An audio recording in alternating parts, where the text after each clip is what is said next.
بسم اللہ الرحمن الرحیم۔ السلام علیکم ورحمۃ اللہ وبرکاتہ۔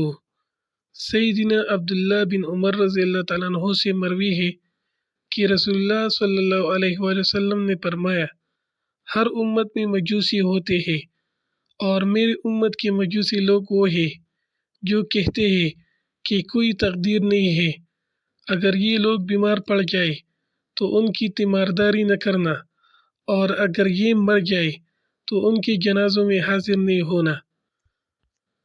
سیدنا عمران بن حسین رضی اللہ تعالیٰ عنہ سے مروی ہے کہ نبی کریم صلی اللہ علیہ وسلم سے یہ سوال کیا گیا کہ کیا جہنمیوں کو جنتیوں سے پہچان لیا گیا ہے؟ آپ صلی اللہ علیہ وآلہ وسلم نے فرمایا، جی ہاں۔ انہوں نے کہا، تو پھر عمل کرنے والے عمل کیوں کر رہے ہیں؟